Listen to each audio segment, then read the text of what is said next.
Salvador Alba es ingeniero químico titulado en la Universidad Nacional Autónoma de México en 1972 y cuenta además con una maestría en la materia en la Universidad de las Américas. Después de graduarse, inició su carrera profesional en la cervecería Moctezuma, donde a lo largo de 10 años ocupó diversos cargos directivos en las áreas de logística, desarrollo de nuevos negocios, planeación y mercadotecnia. Posteriormente ingresó al grupo PepsiCo, donde encabezó distintas divisiones durante 24 años hasta llegar a ocupar la presidencia de la región Latinoamérica y ser nombrado miembro de su comité ejecutivo a nivel global. Recientemente, Salvador Alba fundó una incubadora de negocios llamada Novo Capital, apoyando e incentivando numerosos proyectos empresariales. Asimismo, fue presidente del Tecnológico de Monterrey. Además de esto, es consejero de OMA, Grupo Aeroportuario Centro Norte, y es miembro del CEAL, Organización Latinoamericana de Hombres de Negocios. También ha ocupado diferentes presidencias en más de 10 empresas nacionales y transnacionales. Ha sido reconocido por la revista Fortune en 2005 como uno de los 6 líderes más influyentes de PepsiCo, y a lo largo de su carrera empresarial ha escrito 2 libros: Tu vida, tu mejor negocio, y Empresa admirada, la receta.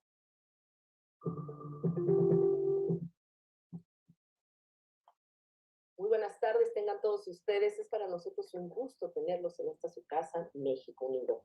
Gracias a todos los que se encuentran en las diferentes plataformas de YouTube, en Facebook Live, también en Twitter y en Space de Twitter, acompañándonos. Saben ustedes que además de dar la gran bienvenida, estaremos leyendo sus comentarios y sus preguntas, y de ser posibles las haremos a nuestro querido ponente de hoy, que justamente Salvador Alba, ustedes ya escucharon su gran trayectoria, un experto que ya ha estado con nosotros en otras ocasiones, y es impresionante los temas que hoy y siempre nos comparte. Hoy particularmente yo recibí algunos comentarios de ¿qué es eso de cómo duplicar el ingreso de los mexicanos? Algunos me decían, eso es utopía, Denise. Pero ahora que ustedes vean la presentación y sobre todo el gran proyecto que para México está planteando Salvador y un gran grupo con el que trabaja, verán que de utopía no solo no tiene nada, no solo se puede lograr, sino ya íbamos para allá. Van a ver todo este recorrido por el cual nos va a llevar Salvador para que vean que sí es posible. Pues bien, ya sin más preámbulo, hoy tenemos un invitado de lujo también, que bueno, él es de casa, mi querido Francisco de la Torre, es parte de nuestro gran equipo, es un gran amigo que empezó, justamente estas conferencias son de él. Él y yo empezamos, ¿se acuerdan que les dije que cumplimos 3 años? Él me dijo que no, hoy me dijo que estamos en nuestro 5º año, y es verdad, en nuestro 5º año de conferencias, y qué mejor que festejarlo con él. Francisco, en verdad, qué gusto tenerte hoy y siempre, para que además de acompañarnos y de que participes con nosotros, es que le puedas dar la bienvenida a nuestro querido invitado, que es además, yo sé que un amigo tuyo muy entrañable desde hace 40 años. Adelante, Francisco. Muchísimas gracias, Denise, y realmente, primero que nada, quiero darles la bienvenida a todos y festejarles y darles un abrazo. Hoy es el Día de la Amistad, y como tal, valoro enormemente a los amigos que dan enseñanza, que dan entusiasmo, que le ayudan a seguir en la lucha de esta vida. Y ya se dijo todo de Salvador. Y yo les quiero decir una cosa: Salvador ha sido un fabricante que ha transformado utopías en realidades. Realmente, Salvador, lo conozco, es un hombre visionario que ha cambiado mucho en la empresa PepsiCo. Por ejemplo, inventó un negocio de que no había nada, de hasta $500 millones, se llamaba Sonrix, era el mejor negocio de PepsiCo, dejaba unos márgenes enormes, se convirtió en líder de las dulces enormemente. Por supuesto que Salvador ha sido y es un consejero, es un emprendedor, es coach, es autor de los libros Tu vida, tu mejor negocio. Y es que importante, tu vida es tu mejor negocio, no tu mejor negocio es tu vida. Y por otra parte, el otro libro fue Empresa Admirada, La Receta, y un libro muy importante que hoy vamos a ver mucho de lo que se ha hecho desde el 2017, que se llama Un México Posible. Y este libro es una visión disruptiva para transformar a México. Una coautoría con José Antonio Fernández, mejor conocido como El Diablo, de FEMSA. Entonces, este libro empezó desde el 2017, lo presentaron a los candidatos o precandidatos en aquella época, en la contienda del 18, pues y ahora ya están mucho mejor los conceptos y mucho más claros. Y eso es lo que vamos a presentar, o Salvador va a presentar a ustedes. Lo más importante, y yo soy testigo, que Salvador tiene un claro propósito en la vida.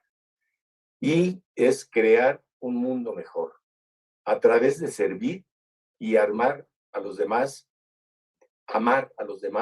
disfrutando cada momento del día con mucho optimismo. Bienvenido, Salvador. Pues muchas gracias, Francisco, muchas gracias, Denise, y gracias a la audiencia. Les decía que hoy, 14 de febrero, es un día complicado para muchos, pero yo estoy seguro que el tiempo que le van a dedicar de reflexión en estos momentos bien va a valer la pena. Este no es un esfuerzo de Salvador, es un esfuerzo de un grupo de pensadores mexicanos que llevamos un poco más de un año pensando en esa narrativa alterna que nos pueda dar ese faro, ese guía de qué México debemos de seguir, planteando desde la perspectiva de lo que está sucediendo en el mundo, de países que han tenido relativamente avances más significativos que nosotros, pero lo que termina sucediendo es que nosotros, al estar inmersos en un problema o en una forma de vida, pues normalmente llegamos a pensar que la solución está en un poquito lo que hoy somos. Y yo voy a querer darles una perspectiva y darles la confianza de que la salida de México es más fácil de lo que parece. Lo que pasa es que nos llenamos de tantas actividades y queremos hacer todo, que no tenemos una brújula. Si yo les preguntara a ustedes cuál es la visión de México y les pidiera que la pongan en un papel, pues seguramente tendríamos 70 respuestas diferentes y dependiendo del dolor de cada uno, me dirían, oye, pues hay que resolver este problema y esto. Entonces es muy difícil dirigir una organización o un país cuando primero la carga de energía es muy negativa y cuando la carga de energía se dirige a resolver problemas y no a crear una visión.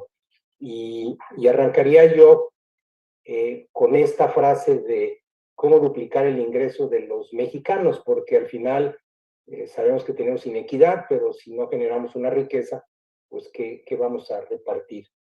Y darse cuenta también que no es un problema del gobierno actual, en realidad llevamos 40 años sin crecimiento en el ingreso de los mexicanos, posiblemente uno de los pocos países con peor desempeño en el planeta, pero posiblemente no nos damos cuenta porque cada uno de ellos vemos la vida como nos ha ido a cada uno y posiblemente muchos de nosotros pues, hemos tenido una buena vida, ¿verdad? Y, caray. Y la pregunta aquí es, ¿qué hacer para cambiar el rumbo de México? ¿Y cuál debiera ser nuestra visión para detonar un bienestar en forma acelerada para todos? El problema generalmente es que todos tenemos una óptica, imagínense que tenemos cada quien un lente.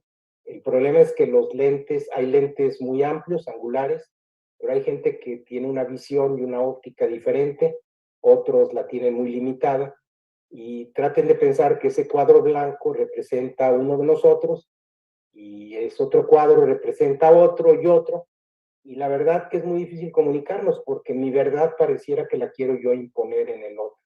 Y hay personas que tienen su capacidad de ver el mundo muy cortita, muy limitada, y quieren imponer esta forma de pensar para todos. Entonces traten traten ustedes de comunicarse cuando al final tenemos 130 millones de personas con lentes diferentes y además con una incapacidad de respetarnos y de entender que los que posiblemente tenemos un lente más amplio, pues tenemos una fortuna de la vida en lugar de hacer una crítica para quien tiene una limitación en su forma de ver la vida.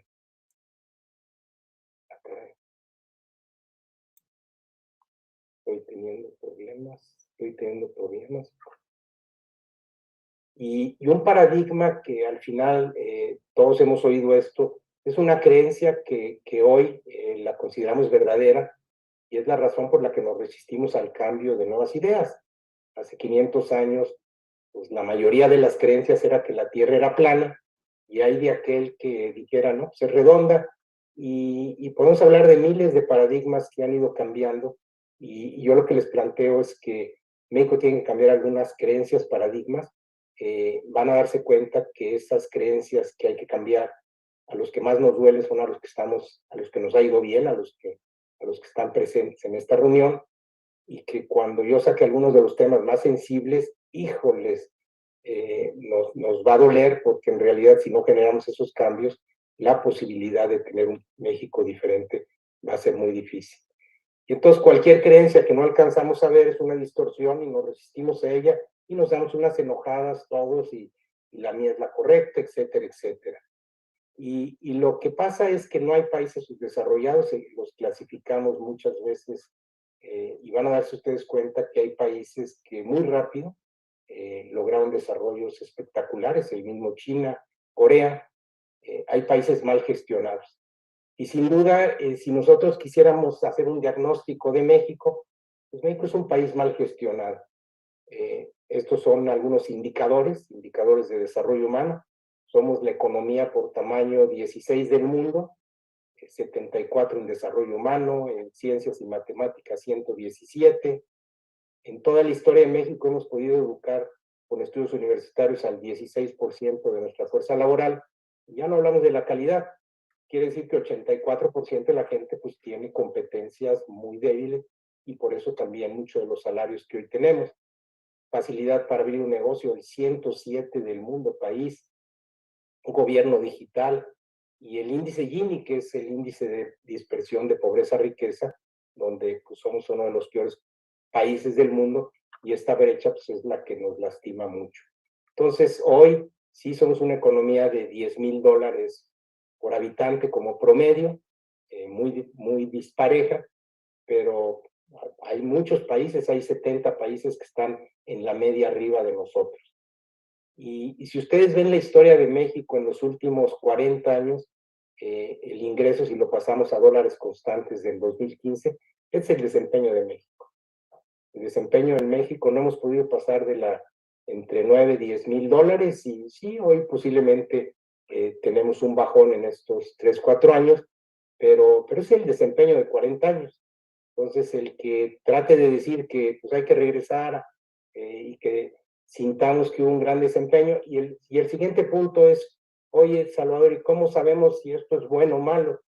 Bueno, ahí al lado tienen ustedes algunos países. China hace 40 años tenía $600 per cápita, hoy tiene $11,000, subió 23 veces. Corea tenía $4,000, hoy tiene $32,000, 7 veces. Chile, Turquía. Y Estados Unidos, fíjense, Estados Unidos, cuando empezamos el TLC tenía $30,000 per cápita. Ya tiene el doble. Nosotros prácticamente el per cápita que tenemos del TLC acá es lo mismo. Claro, tenemos mayor población, pero no hemos logrado mejorar el bienestar de la gente. Y ustedes me dirían, bueno, ¿y el mundo qué le pasó, Salvador? El mundo duplicó el per cápita. Y somos de los pocos países que no han logrado, ¿qué crecimos? Pues el famoso 2% que escuchamos, que es el crecimiento de la población. Entonces, en realidad, pues no tuvimos un buen desempeño. Entonces, la primera es reconocer que México lleva 40 años con uno de los peores desempeños en el planeta, ¿verdad? La otra es, cuando ustedes revisan nuestros estados de la República, pues sí, en los últimos, del 2003 al 2020, en los últimos 20 años, Ha habido crecimiento per cápita también en constante del 15, del 16. Tenemos 15 estados que han crecido ese nivel, pero cuando lo haces anual, son crecimientos del 1%. Entonces tenemos 1% anual. Entonces tenemos 15 estados que han crecido 1, 14 lo han hecho 0 y 4 en forma negativa. Promedio país, 0. Entonces, y se van a dar cuenta que a veces nosotros hablamos del norte y que el norte es muy progresista y que va muy adelantado. Y quiero decirles que el norte ha crecido pues, por inmigración de habitantes, no porque les hayamos mejorado el ingreso por habitante. Este es un cuadro de Nuevo León, donde yo resido. Y Nuevo León, pues sí, en los últimos 20 años ha crecido 57% su PIB, su ingreso o su riqueza. Anualmente es 2.7%, que es muy bajo, pero la verdad es que la mayoría ha sido porque hemos pasado de una población de 4 a casi 6 millones. O sea, el crecimiento ha sido 36%, el 70% por una inmigración, y el PIB per cápita, que es mejor que los $10,000 de promedio de México, pues ha pasado de 15,000 a 17,000 dólares, que es menos del 1% anual. Entonces, nuestros mejores estados de la República tampoco han mejorado el bienestar de su población, y esto es importante porque seguimos en la competencia de es que yo voy mejor que este. La realidad es que ninguno tenemos un buen desempeño como país.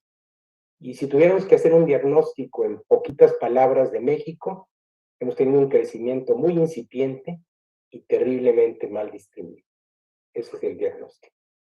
Y yo les aseguro que si les preguntamos, o yo les preguntara a ustedes, denme el diagnóstico de México y pónganmelo en un papel, pues encontraríamos también muchas preguntas, muchas respuestas diferentes, cuando en realidad es reconocer que llevamos 40 años de terrible desempeño y mal distribuido. ¿Y qué pasó? Fíjense, en el 93, cuando inclusive las fechas en que estuvimos en el TLC, la economía de México éramos el país en tamaño, el 9 del mundo, arriba de un lugar de China. Y hoy los dos países de los países grandes que han perdido más lugares en el contexto mundial es México y España, 7 y 6 lugares. Entonces, otro indicador pues hemos tenido mal desempeño y aunque tenemos el lugar 16, vamos a una velocidad para ser el 18 o 20 país en tamaño de economía. Y por otro lado, sí, nos debemos sentir orgullosos porque ya no somos generalmente, si quisiéramos hacer arbitrariamente una división de países, están los que viven de materias primas de agricultura, en donde sus ingresos no pasan de 600, 6,000 dólares por habitantes. Hay algunas excepciones, pero son países de mano de obra barata, gobiernos muy centralizados, y viven de su riqueza, de su petróleo, de sus materias primas. México ya es un país sólido de manufacturas, donde ya tienes una apertura de mercado, una logística, una infraestructura, una estabilidad financiera, pero si México quiere pasar de esos 10,000 dólares a 15, 20 o 30,000 dólares donde está Corea, ya realmente la apuesta no va por manufactura. Podemos tomar la oportunidad de manufactura y lo van a ver, pero nos vamos a quedar en 10, 11, 12,000 dólares.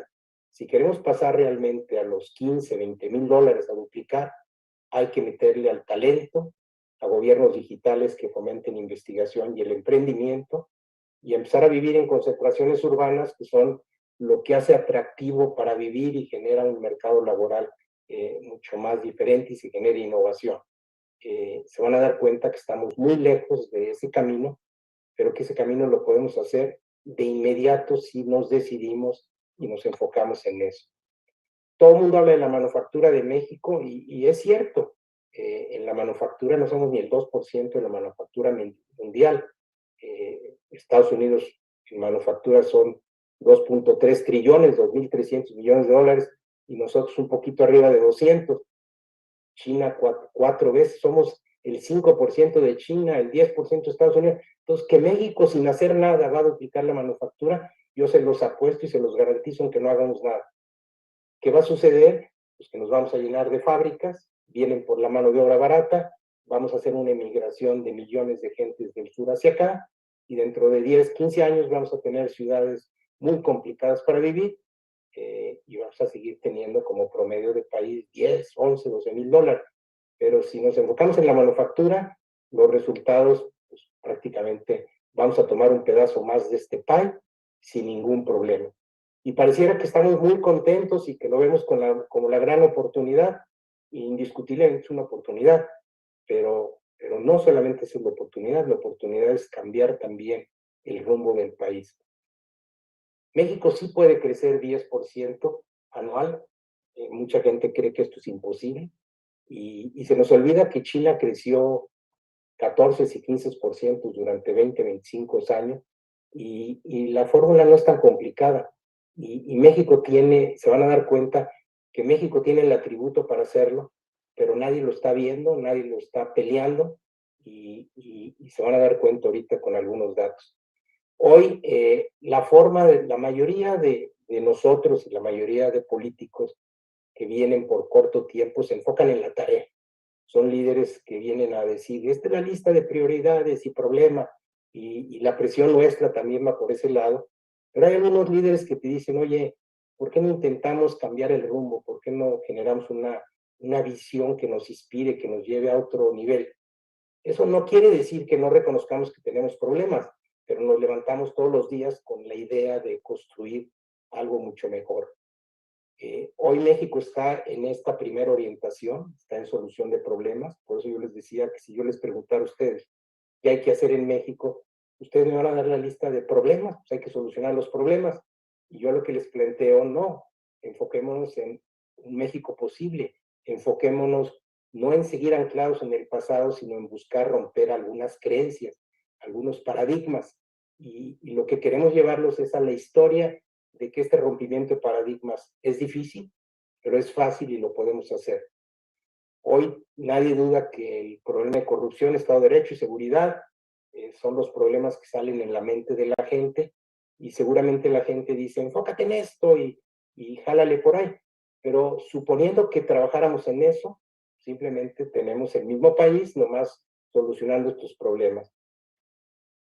¿Por qué no nos enfocamos en el talento? ¿Por qué no nos enfocamos en un gobierno digital que quite la intervención humana? Somos de los gobiernos menos digitales. La corrupción se da porque necesitamos procesos para intervenir y para solucionar nuestros problemas. ¿Por qué no nos enfocamos en ciudades verticales, divertidas y que la gente quiera venir a vivir de todo el mundo? ¿Por qué no nos enfocamos en impulsar el emprendimiento? Hoy el emprendedor es visto mal, es casi imposible ser emprendedor, y le llamamos informales y nos enojamos contra ellos cuando son los héroes de una sociedad. Entonces, ¿qué pasa? Cuando nos enfocamos en los problemas, la carga es negativa. Es un enojo y un coraje. Cuando nos enfocamos en lo que podemos ser, pues hasta nos emociona. Y posiblemente nunca lleguemos a esa meta de visión, pero vamos a avanzar mucho más rápido, así es. Hoy, en la mayoría de estos temas que les vamos a hablar, nadie está trabajando. No están en la agenda, no están en la agenda ciudadana. Por lo tanto, el político pues reacciona a lo que nosotros le estamos diciendo, ¿verdad? Entonces, decía David Concevic, los países no tienen los gobiernos que se merecen, tienen los gobiernos que se les parezcan. Pues yo quiero mostrarles que en realidad el gobierno que hoy tenemos se nos parece a nosotros. No rompe paradigmas porque sabe que nos enojaríamos si rompe algunas de las creencias, algunos de los paradigmas. Entonces, imagínense una visión, cómo duplicar el ingreso de todos los mexicanos en el menor tiempo posible. Algo que no lo hemos hecho en 40 años. Y yo les preguntaría, traten ustedes de imaginarse, si tuvieran que definir una métrica, una sola métrica, no me llenen, ¿cuál sería la métrica con la que ustedes definirían, así como una empresa, a lo mejor estás viendo retorno de inversión o crecimiento en venta? ¿Cuál sería la métrica para definir que mejoró el ingreso de los mexicanos al doble? Pues sin duda más empleos y mejor pagados. Si la demanda de empleos se va para las nubes y crecemos 10%, los salarios se van para arriba. Y si están bien pagados porque hay mejores competencias, pues seguramente vamos a duplicar. Y yo estoy convencido que esto es bastante factible. Y para esto, la realidad es que hay dos cosas en lo esencial que México tiene una oportunidad enorme, que si las hacemos, les garantizo que logramos estos crecimientos. Y el primero es impulsar el emprendimiento de alto valor agregado. Los emprendedores son los motores de una sociedad. Y hoy los emprendedores en México los inhibimos, y les voy a enseñar una serie de datos. Pero se van a encontrar que México es un país con alta capacidad de innovación. Y por otro lado, pues apostémosle a atraer, preparar y retener al mejor talento. Y atraer talento de muchas partes del mundo. Eso fueron lo que hicieron los países. Los países lo que hicieron es atraer talento. Estados Unidos es grande porque trajo inmigrantes con el mejor talento del mundo. Bueno, si nos enfocamos en estas dos cosas, y les quiero enseñar algunas cosas, les garantizo que México crece 8 y 10%, y toda la historia de lo que estamos hablando cambiaría dramáticamente. El emprendimiento de alto valor pues, es una gran oportunidad en México. Hay emprendimientos muy simples, sí. Hay el emprendedor que hace algo para resolver un problema en su colonia, en su casa, pero hay otros que hacen un emprendimiento que resuelve un problema para el planeta o para su comunidad o para el país. Esos son los emprendimientos que cambian una sociedad. Y ustedes al final, el emprendimiento es como un motor, un embudo. En el embudo entran millones de emprendedores y de repente, pues sí, algunos crean más valor económico que otros y algunos son esos unicornios, esas empresas que llegan, que son pocas, pero que llegan a valer $1 billón las empresas, y algunas inclusive transforman el mundo, como puede ser Apple, Amazon. Apple hoy, el valor de su empresa es equivalente a 3 veces el valor de la economía de México. Ojalá pudiéramos llegar algún día a tener una de estas empresas y ojalá tuviéramos suficientes unicornios, pero lo importante es que el motor de los millones de gentes estén emprendiendo y de repente puede haber estas loterías que nos podemos sacar. Ustedes han oído los unicornios, estas empresas que valen $1 billón. En el 2021 hubo 1,000 y nosotros tuvimos 4 en México y nos sentimos orgullosísimos. Y no está mal, pero 4 es 0.4% de los 1,000 que hay en el mundo, cuando nuestra economía es el 1.2%. Entonces, si México quiere evolucionar, debe tener 20 unicornios, arriba del 1.2% que tiene tu economía. Vean ustedes, Israel tiene 19 unicornios y su economía es una tercera parte o una cuarta parte de la economía de México. Entonces, si México quiere realmente estar destacando, pues tiene que tener este nivel de emprendimientos en cantidad mucho mayor al tamaño de nuestra economía. Entonces, sí, un orgullo tener 4, pero no suficiente. Por otro lado, cuando vemos hoy el planeta con casi 8,000 millones de habitantes, de personas, hay 400 millones de emprendedores en el planeta, y de esos 400, estimamos que en México debe haber unos 8 millones de emprendedores, 8 millones de gente que hoy quiere emprender, que quiere iniciar posiblemente su negocio, porque México tiene un bono demográfico muy joven. Pero ¿qué pasa? Hay un estudio de Ipsos donde dice, ¿cuál es la probabilidad de que tú inicies un negocio en los próximos 2 años? Y probaron muchos países, 55% de los mexicanos dicen, yo voy a iniciar mi negocio en los próximos 2 años. Entonces, ¿qué quiere decir? La energía emprendedora está en el mexicano. Pero después viene otra pregunta, ¿qué tanto recibes apoyo del gobierno, de la iniciativa privada y de los bancos? Bajísimo. Contra China, la India, vean, estos países que vemos con crecimientos del 10, 12, pues todos son promotores, el sistema bancario, la iniciativa privada, el gobierno. Entonces, nosotros hoy, el emprendedor inclusive lo vemos hasta de forma negativa, le llamamos informales, les llamamos MIPYMES, y todo este lenguaje, en lugar de volverlos serios, traten ustedes de hablar con un emprendedor y díganles, oye, ¿qué tan fácil es emprender? En casi todos estos países emprendes tu negocio en 3 minutos por internet. Aquí trata de conseguir una cita con el SAT, pagar un notario, un banco. Y por otro lado también, al que ya tiene un negocio establecido, pues le conviene que estos emprendedores no existan.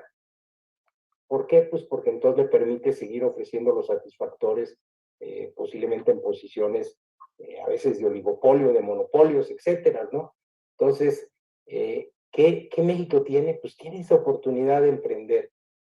Miren, ustedes ven la lista de las empresas más valiosas en los Estados Unidos y lo pueden ver en la mayoría de países y hagan esta misma lista de las empresas más valiosas en México y en el caso de la mayoría de países, la mitad de ellas no existían hace 25 años. Las nuestras son las mismas. ¿Qué quiere decir? Que el emprendimiento no está ni a primer nivel bajito, pero tampoco está generando esas empresas que cambian y transforman el país. Seguimos básicamente con nuestras empresas grandotas de la economía vieja, que no está mal en eso, pero también nos ayudaría mucho que estuviéramos inmersos en la nueva economía. Al final vivimos pegadito a Estados Unidos y yo a veces le pregunto a la gente, oye, ¿por qué Estados Unidos es 20 veces más grandote que México? Si en realidad la población solo son 2.5 veces mayor que nosotros. ¿Por qué? ¿Por qué puede ser un país, una economía 20 veces mayor? Entonces los voy a sobresimplificar, pero les va a dar cuenta de que si no le apostamos al emprendimiento y a la educación, no vamos a llegar a eso, pero lo podemos revertir muy rápidamente. En los últimos 12 meses, fíjense, en los últimos 12 meses, para que no nos vayamos a la historia, Estados Unidos creó casi 5 millones de empleos y México 753,000 empleos. Y esto es después de pandemia. Estados Unidos está creciendo 6 veces más empleos que nosotros, cuando su economía no llega, su tamaño de población es 2.5 veces. Pero pónganse a ver, los empleos que crea cada emprendedor en los Estados Unidos son 6 a 7 empleos y nosotros creamos 3 empleos. Y ahí no está la gran diferencia. Ahora, ¿por qué crean más empleos? Porque sus emprendimientos y su gente tienen niveles de educación mayor y sus negocios tienen una mayor complejidad. Pero vean los salarios diarios en pesos en Estados Unidos ahorita. Los salarios mínimos, 4,000 pesos al día contra 486 pesos de México. Pues hagan la multiplicación y pues se van a dar cuenta que es un país de libre mercado que impulsa el emprendimiento, que impulsa la educación y que por lo tanto los salarios pues, están muy altos. Esa es la fórmula. Es una fórmula bastante sencilla y no estoy hablando de que nos vayamos a una economía 20 veces mayor. Lo que estamos planteando es, no podremos duplicar el ingreso de los mexicanos.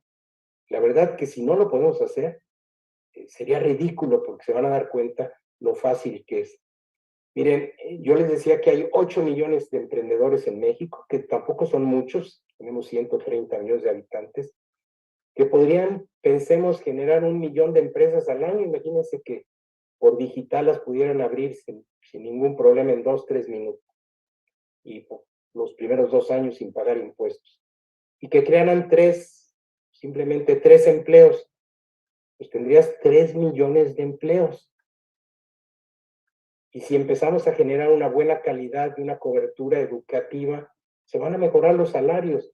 Y yo les garantizo que México crece 7, 10, 11, 12%. Y cuando crezcamos en ese nivel, pues el nivel de riqueza para repartir, para administrar correctamente, para desarrollar una infraestructura, pues va a ser enorme. Y sin duda, si quisiéramos crecer México, el ingreso per cápita al doble, pues tendríamos que crecer 5% para que lo hiciéramos en 20 años o 8% en 10 años. Entonces, aquí el reto es a qué velocidad México quiere duplicar el ingreso. Vamos a entrar un poco al emprendimiento. Voy a entrar en el tema de talento y emprendimiento para poder cerrar con algunas conclusiones y después en el tema de talento. Fíjense, los países que tienen más ingreso por habitante, este es el ingreso anual en dólares, que son los países con mayor riqueza, el índice de desarrollo humano de Naciones Unidas pues está ahí está dentro de los top 25 del mundo, todos están arriba. México el ingreso por habitante es el 90, pues está en el 76. Entonces, ¿qué quiere decir? Si no le apostamos al talento, a la educación, como elemento inclusive de movilidad social, pues difícilmente lo vamos a ver. Por otro lado, lo que les decía, estos países también ricos tienen un porcentaje de su población adulta con estudios universitarios en rangos del 40 para arriba, y nosotros pues, lo tenemos en niveles del 19%. ¿Sí? Entonces, curiosamente, el nivel de educación y la calidad educativa pues, es un reflejo también del nivel de emprendimiento, del nivel de salarios, y este es un tema que debía estar en la máxima prioridad de nosotros.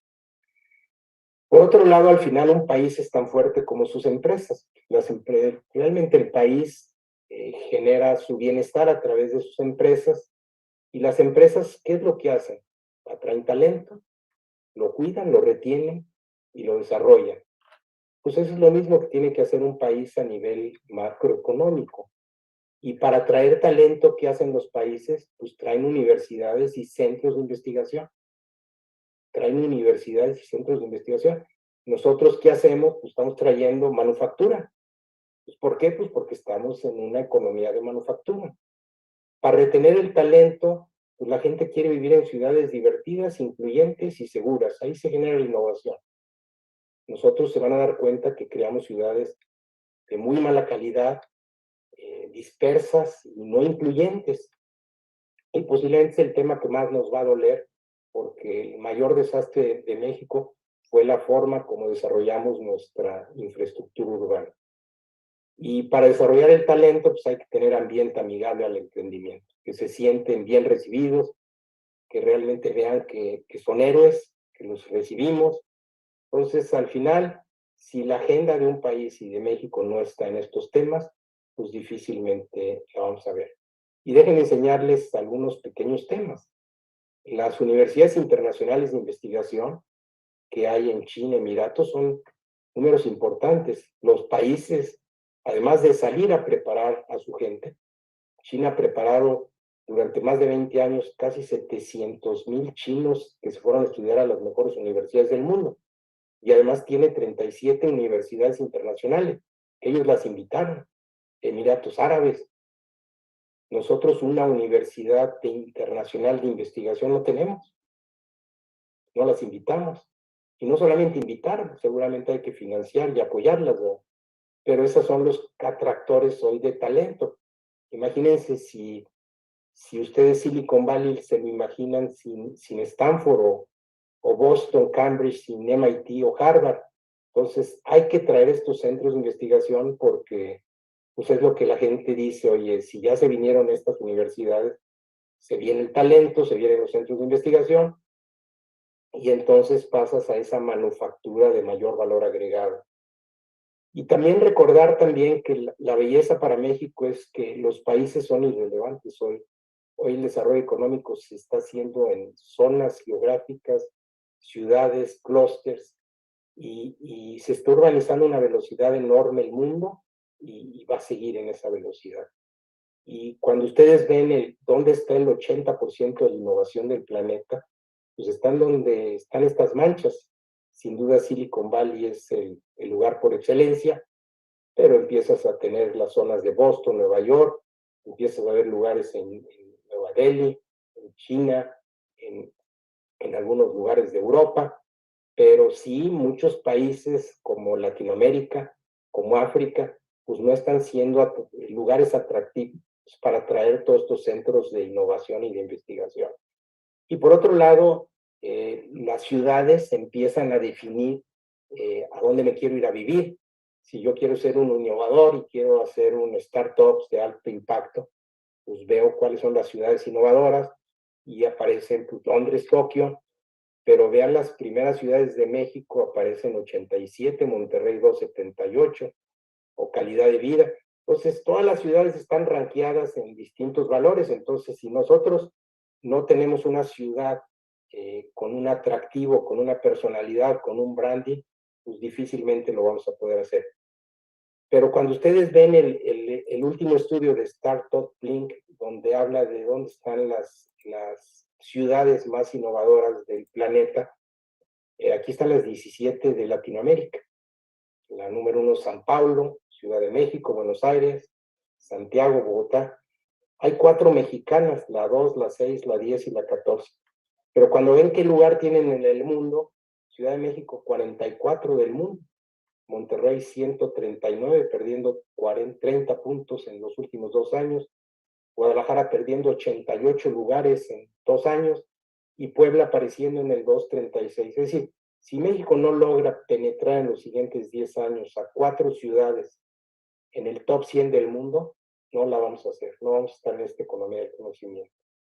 Y dense cuenta que así como hay ciudades que están ganando, por ejemplo, Argentina es un país con muchos problemas, pero Buenos Aires tiene este atractivo, la magia de Buenos Aires, la calidad de vida, y es la ciudad 56 para emprendedores en el mundo. Entonces, hay que empezar a pensar en ciudades, y ahorita voy a entrar a este tema porque el tema más importante es cómo financias y haces sostenibles las ciudades desconectándolas del país. Ustedes saben toda la historia de China. China decidió crear 25 ciudades a partir de cero. Ellos pudieron haber llevado el desarrollo como nosotros a todas las ciudades, a los pueblos, con una infraestructura que no hubieran tenido el dinero para hacerlo, y lo que decidieron es crear ciudades de cero. Tienen 25 ciudades de 25 millones de habitantes, y esta que está enfrente de Hong Kong, hoy ya tiene casi 15 millones de habitantes, y esa es la ciudad, es la tercera ciudad con más patentes. Entonces, crean nuevas ciudades. México tiene que crear nuevas ciudades porque las ciudades que hemos construido pues no tienen esa calidad de vida que puede atraer talento, como estas ciudades que son las que al final están cambiando pues mucha la posibilidad de traer talento. Hay otra belleza que cuando urbanizas, China lo entendió, 10% de urbanización mejoran los salarios 30-50%, hay un mercado laboral más fuerte. Entonces, China no iba a corregir sus salarios llevando salarios a los pueblitos. Por eso la gente migra de los pequeños pueblos a las ciudades, pero vean este cuadro, 10% de urbanización mejora 30% de los salarios. Entonces, si construimos ciudades incluyentes, los salarios los vamos a duplicar con 20-30% de urbanización, pero el problema de la urbanización es que implica que vivamos pobres y ricos en el mismo espacio, compartiendo las mismas escuelas, compartiendo los mismos espacios, jardines, espacio público, etcétera, etcétera, y esto pues va en contra del hábito de cómo nos hemos desarrollado en nuestra sociedad. Este posiblemente es el cuadro más duro de los que les voy a enseñar. En los últimos 30 años, México creció, dobleteó su población urbana, prácticamente 75 millones ya viven en zonas urbanas, pero la mancha urbana en donde urbanizamos fue 6 veces más en hectáreas. O dicho de otra forma, hay que dar servicios 6 veces más, y la población que creció, que es la que puede pagar un impuesto, creció 2 veces. Entonces, ¿qué pasa? Yo les digo, cuando tenemos que dar 6 veces más servicio, pero el ingreso que yo recibo solo es 2 veces. Pues hay un desastre urbano. Y hoy el desastre que tenemos es eminentemente de eso. Pero además este problema para México es todavía mucho más serio. Hay este estudio de la OECD donde nos ponen a nosotros en la calidad de vida, trabajo que tenemos en estas ciudades, y este estudio lo hicieron entre 41 países, calificándolos del 0 al 10, y México tuvo la calificación de 0.4, no 1, 0.4. Obviamente los buenos países de calidad de vida están en 7, 8 de calificación, y cuando ustedes ven el estudio, fundamentalmente somos países que excluimos a la mayoría de las gentes.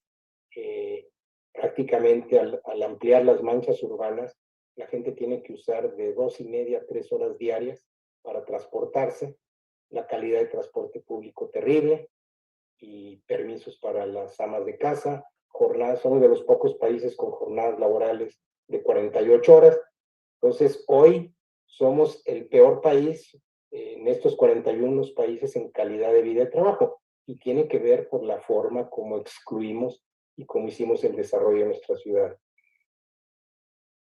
Y al final alguien me decía, un país desarrollado no es donde el pobre tiene carro, que aquí es la aspiración de todo mundo, porque la calidad de vida para una gente que tarda 2, 3 horas para llegar al trabajo, sino donde el rico anda en transporte público. Los países que yo les enseñé de alto valor económico, todos andan en transporte público, se inhibe el transporte individual. En países como Singapur no hay permisos para coche, y cuando los había, pagabas $250,000 por tener derecho a un coche. Entonces, pero que vivías en ciudades muy compactas, en densidades diferentes, y compartías espacios públicos, ricos y pobres. Pero además nosotros tenemos un problema gravísimo: ¿cómo financias las ciudades?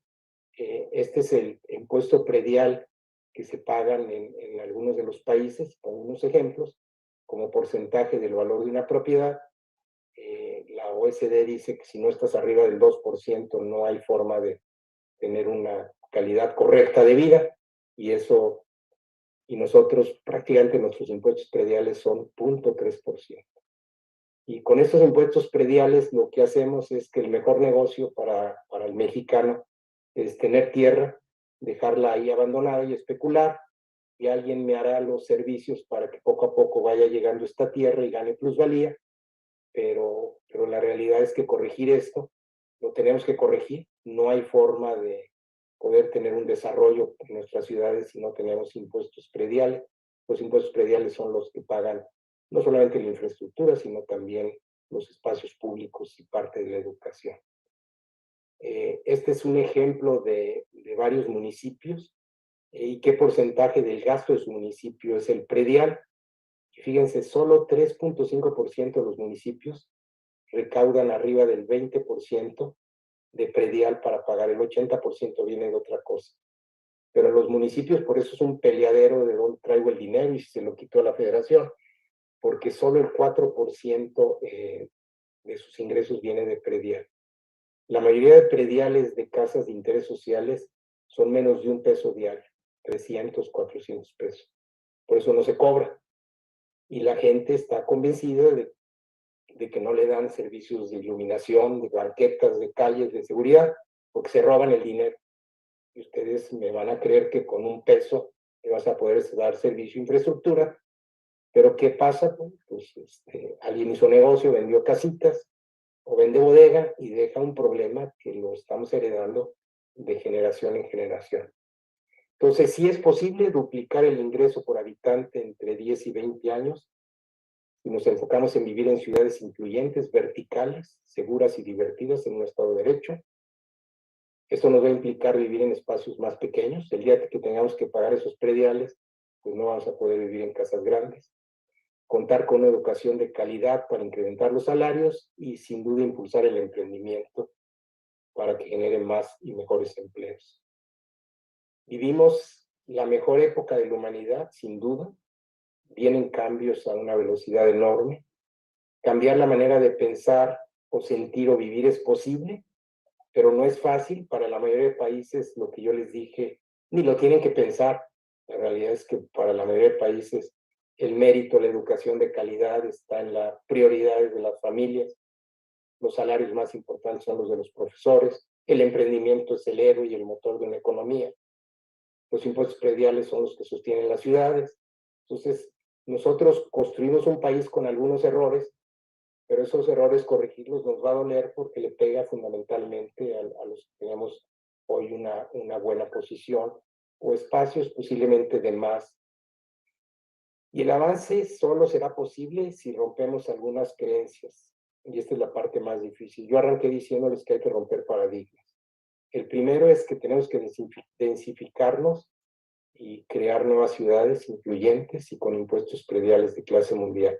Hay que hacer nuevas ciudades, donde integremos el trabajo, donde integremos la diversión, los parques, y nos incluyamos las personas que dan servicios a las ciudades con también los que tienen el poder económico para ello. Hay que tener educación de calidad y el enfoque a la meritocracia para buscar un piso parejo, abrirnos a la frontera al talento y centros de investigación y promoverlo, y un gobierno digital que impulse el emprendimiento.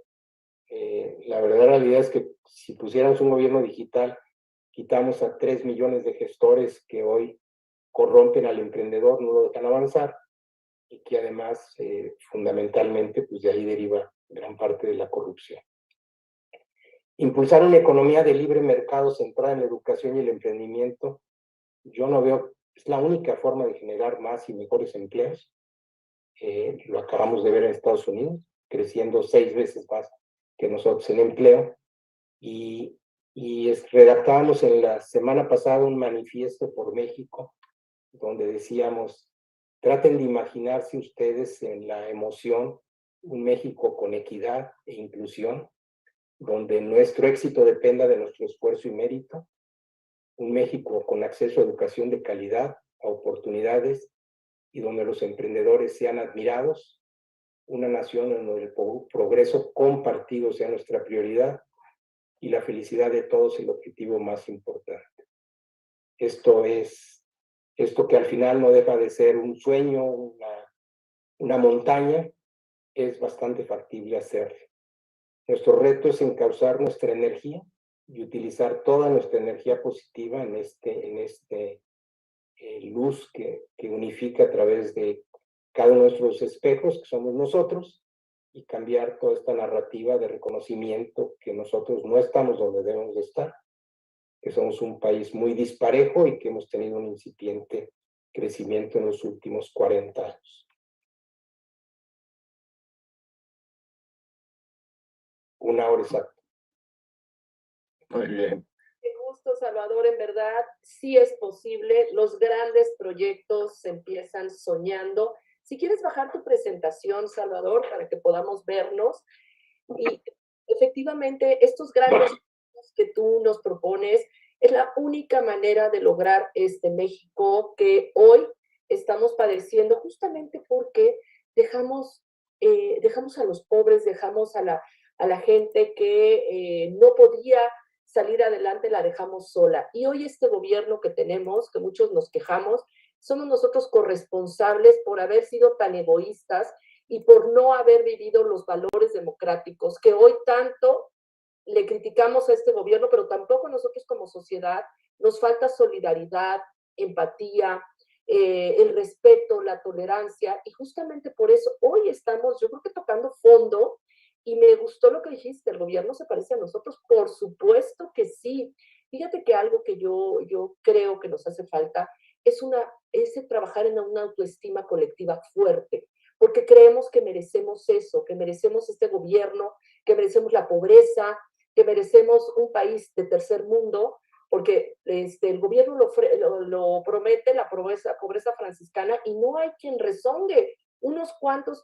Y algo que dijiste que me llamó la atención, y efectivamente, entre esta guerra de China y Estados Unidos, pareciera que es una gran oportunidad este nearshoring, donde prácticamente nos podremos consolidar como un país manufacturero que efectivamente nos mantendría en este pequeño nivel que tú muy bien nos planteaste.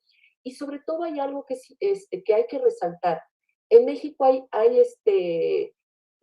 empleos tan carentes que hay pobreza laboral. La pobreza laboral ha crecido, porque ni siquiera yo creo que nos hemos imaginado esto que tú nos planteas, que a mí me parece algo que sí es posible, estas ciudades incluyentes, verticales, seguras, divertidas, pero sobre todo con Estado de Derecho. Lo que necesitamos es nosotros ser mucho más exigentes para que haya un gobierno que realmente tenga esta visión y una ciudadanía como esos países que tú nos pusiste, que de alguna manera empezaron y de alguna manera llegaron ahí, pero con una gran participación ciudadana que les exija y que realmente vigile que los presupuestos sean utilizados para para el crecimiento y sobre todo para el bienestar de la comunidad.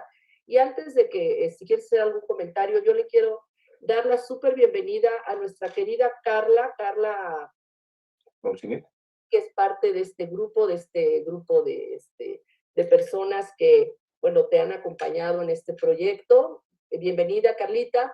Y le paso la palabra a Francisco para luego pasársela a Alberto Talva y luego pasar los micrófonos. Adelante, Francisco. Muchas gracias, Denise.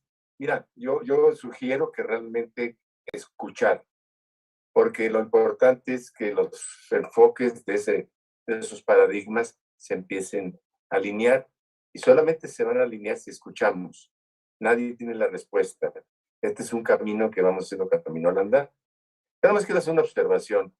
Estamos obcecados con los problemas de este gobierno y las cosas sí se han puesto muy mal, pero realmente traemos un problema de hace 30, 40 años. Y no solamente vamos a lograr un buen México, un México posible, solamente cambiando el gobierno. No, ya cambiamos muchos años, PRI, PAN, lo que quieras, Morena, y hemos estado igual. Francamente, creo que necesitamos esa nueva visión de un México posible.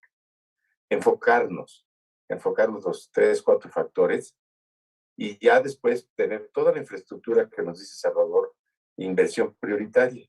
Porque sí, tenemos muchas inversiones, pero no son prioritarias, por vida de Dios. Creo que si llegamos entre todos a conformar un ideario, una forma de ver nuestro país, pues lo vamos a lograr. No es fácil, porque esto es un problema cultural que venimos arrastrando pues desde la conquista, ¿verdad? No vamos a meternos en estos problemas tan largos. Lo que yo sí puedo decir, que hay un crecimiento en la ciudadanía, un crecimiento en la participación, una idea de que las cosas sean factibles. Por favor, soñemos en utopías, soñemos en cosas grandes, no nos quedemos en cosas chiquitas. Ese es mi comentario nada más, Denise, y pues ojalá y escuchemos de nuestros amigos presentes, pues sus ideas, sus críticas, sus comentarios. Yo sé que van a ser todas muy positivas. Claro que sí. Por eso voy a aprovechar justamente para leer algunos comentarios de redes. Delia Altamirano dice, hoy la fuga de talentos se ha incrementado por el nivel de salarios que después de la pandemia se ofrecen. Rolando dice, la manufactura no es mala, lo malo es que no intentamos aprender, mejorar, superar esa tecnología porque no tenemos centros de investigación. Delia dice, también se requiere certeza jurídica para incentivar el emprendimiento. Hoy en México lamentablemente no existe. Mau Buitrón dice, excelente exposición, muchas gracias por traer este tipo de contenido. Rolando, el problema del predial es que no se cobra parejo, es decir, que todos paguemos. Hay colonias que no pagan, pero exigen servicios. Uno de los comentarios que hay, y voy a abrirle el micrófono a Alberto Calva. Adelante, querido Alberto, y posteriormente vamos abriendo aquí los micrófonos. Adelante, Alberto, por favor. Hola, buenas noches a todos. Buenas noches, Salvador. Gracias por tu exposición. Yo creo que una muy buena síntesis de la problemática, o más que la problemática, yo diría, de esa situación de largo plazo, porque como bien decían ahorita, el problema es que todo el mundo está inmerso en los problemas de corto plazo y criticando al gobierno actual o al pasado o al anterior o al que sea, y ahí vamos teniendo esa problemática. Déjame ser muy sintético, tratar de sintetizar muy rápido en algunas ideas. Uno, bien mencionabas que esto no es un problema de este sexenio, es un problema de décadas. Yo creo que es un problema de generaciones, y a lo mejor estamos aquí algunos historiadores que nos ayuden, porque yo lo único que oigo es que en época de Porfirio Díaz, hace más de 100 años, pues había mucho progreso, y una cuestión muy importante ahí es que había un dictador. Entonces, no sé si a lo mejor México necesita un dictador, y ahí empezamos con ya una serie de problemas. Segundo, yo creo que la parte de educación, y ahorita alguien en las preguntas también lo comentó, es muy interesante. En las 100 universidades más importantes del mundo no hay ninguna mexicana. Entre las 300 más importantes del mundo están la UNAM y el TEC de Monterrey solamente. Pero lo más grave para mí es que entre las 10 más importantes de Latinoamérica, 10 más importantes de Latinoamérica, solamente están la UNAM y el TEC de Monterrey.